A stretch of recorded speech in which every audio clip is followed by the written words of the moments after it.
Good morning, class 5. Today we will be doing our unit number 7, nouns and the number nouns and their numbers from your grammar book. Children, this is a very simple and important topic for your grammar, so please be attentive. Okay, let's start to read. Let's read here. Students, you know that the nouns can be countable or uncountable. हर चीज़ का कोई ना कोई number होता है children, right? या तो वो number में 1 होती है या 2 होती है या 3 होती है, you know, like that everything has some number.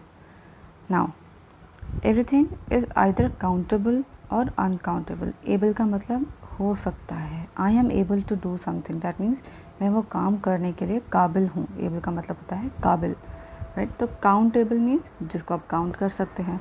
Uncountable means जिसको आप काउंट नहीं कर सकते हैं. Okay, un means opposite or meaning not to. So countable and uncountable, these are important words for you. So countable means जिसको आप count कर सकते हैं और uncountable means जिसको आप काउंट नहीं कर सकते. So every noun in this whole world is either a countable noun or a uncountable noun. Alright, so these are two kinds of nouns that we just studied, countable and uncountable. Example, 5 men, 10 toys, 2 bricks, 1 tooth, 2 rupees, 6 sheets of paper. So everything is countable here. Okay, everything is given a number here. Now let's see here down. But there are some common nouns which cannot be counted. Okay, common noun वो होते हैं children जिनको हम commonly use करते हैं, जिनका कोई specific name नहीं होता, वो common noun होते हैं. Now let's see. We can't say one milk. Can you say give me one milk? What do you mean by one milk? One milk doesn't mean anything. Or 2 waters don't mean anything. Or many breads doesn't mean anything, right? So these are uncountable nouns. You cannot count milk. You can measure milk, but you cannot count like 1, 2, 3. Okay, so see here, it's given here.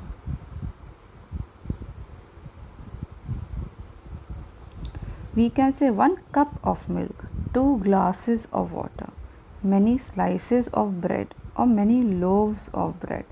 Loaf होता है जो पूरा bread होता है ना, जो cut नहीं होता है, फिर हम उसको ऐसे करके कट करते हैं ना, तो this whole is called a loaf of bread. Okay, such nouns are called uncountable nouns. For example, sugar. Sugar is uncountable. You can say 1 kg of sugar or a teaspoon or a tablespoon of sugar, but you cannot say give me 1 sugar. 1 sugar doesn't mean anything. Alright? Okay. Tip of the day in this blue box. Nouns which can be counted are called countable nouns.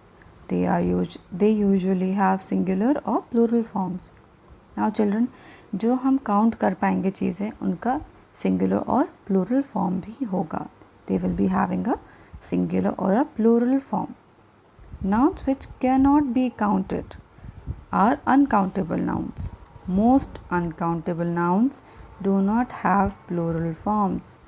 तो अभी हमने इतने से time में क्या क्या पढ़ा? Let's see. Okay, I will tell you one time.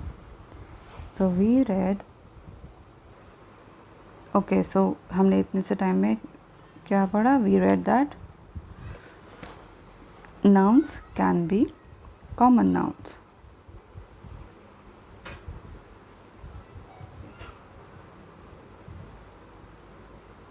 Common nouns वो होते हैं चिल्ड्रन जो हम जनरली यूज़ करते हैं, जिनका कोई स्पेसिफिक नेम नहीं होता है. ठीक है, they can be divided into 2. That is your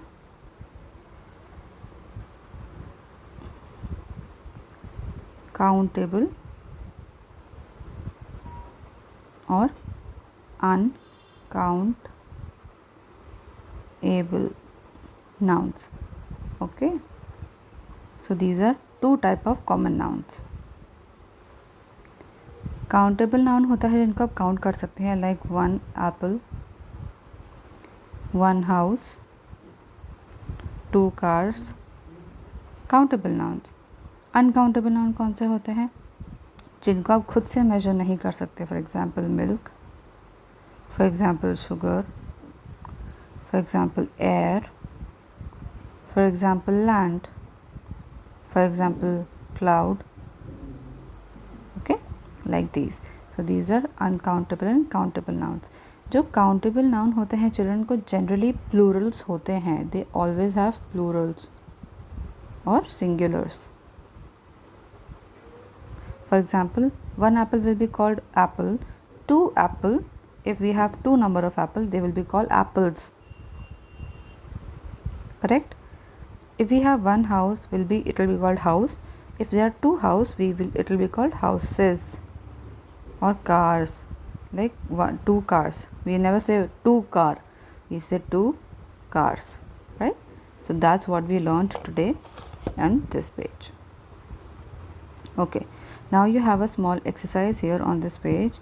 It is asking you to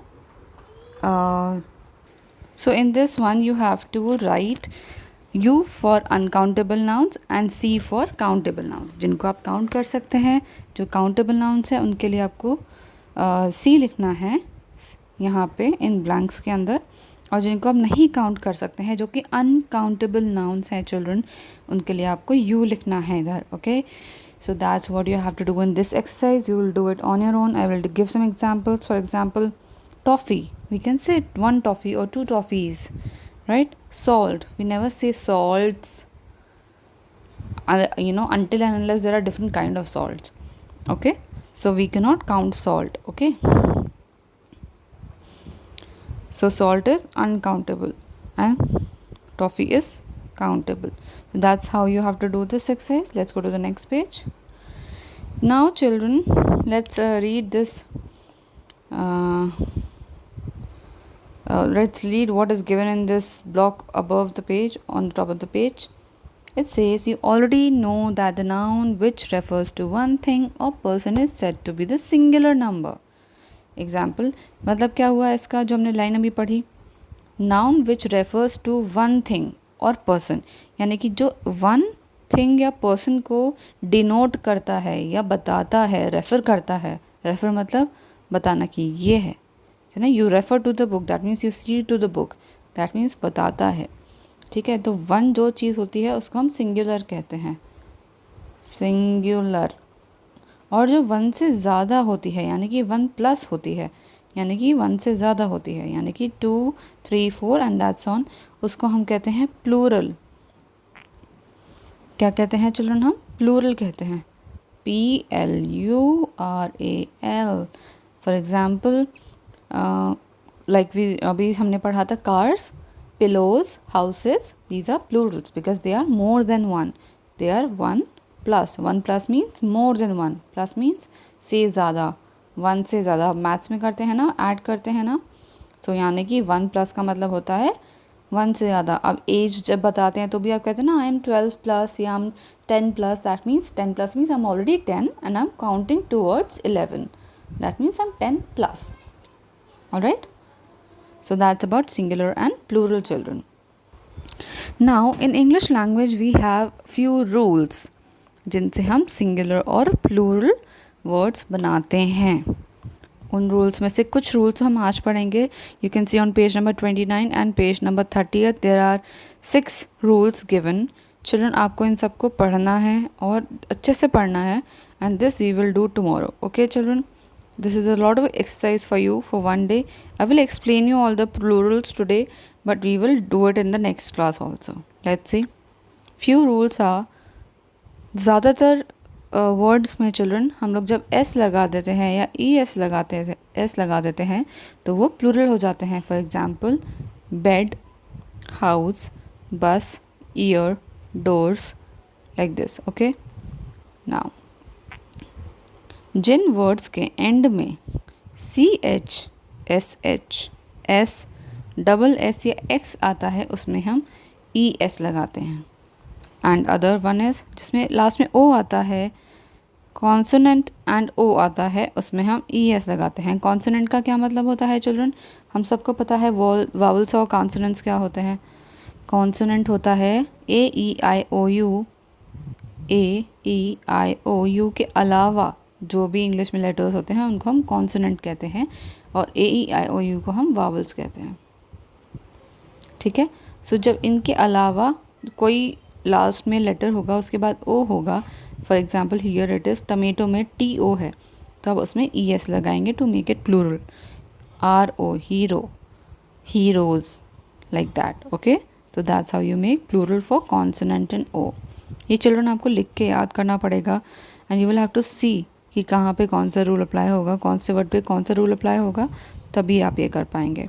now से F और FE जहाँ आएगा, जिस वर्ड के लास्ट में F या FE आएगा वहाँ पे VES लगेगा और आप FE को हटा देंगे और VES लगा देंगे. फॉर एग्जाम्पल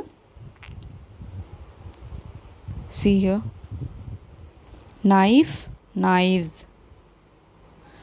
FE हट गया, यहाँ से FE हट जाएगा और FE की जगह VES लग जाएगा. काफ, काफ में से F हट जाएगा और VES लग जाएगा. हाफ, F हट जाएगा, VES लग जाएगा. Okay, so this is how you will make your F and FE ending words into your plural. Now on the next page also we have some exercise and this thing. Y last में जिसके आएगा children, उसमें आप IES लगाएंगे. Okay, vowel and Y जब आएगा तो आप S लगाएंगे. एंड कुछ होते हैं जिनमें वर्ड ही चेंज हो जाता है. फॉर एग्जाम्पल चाइल्ड का प्लूरल होता है चिल्ड्रन, मैन का होता है मेन, वुमन का होता है विमेन, लाउस का होता है लाइस, पासर बाय का होता है passers by. Okay children, so these are your examples here. आपको एक्सरसाइज नंबर 1 and 2 करना है फॉर योर होमवर्क. ठीक है, बाकी हम कल करेंगे. लेट्स सी, इसमें आपको यहाँ से इस टेबल में से और पिछले पेज पे जो टेबल थी उसमें से प्लूरल फाइंड आउट करके लिखने हैं. Okay, you have to do this. इसमें सिंगुलर लिखना है, इसमें प्लूरल लिखना है. So you will do these exercises for your homework and any confusion you can please ask me on your WhatsApp group. And जो बच्चे होमवर्क नहीं कर रहे हैं उनके लिए PT1 में बहुत डिफ़िकल्टी हो सकती है. Children, please make it sure that you give me your homeworks on time. I will not ask for homework again and again. It is your duty to send your homework on time.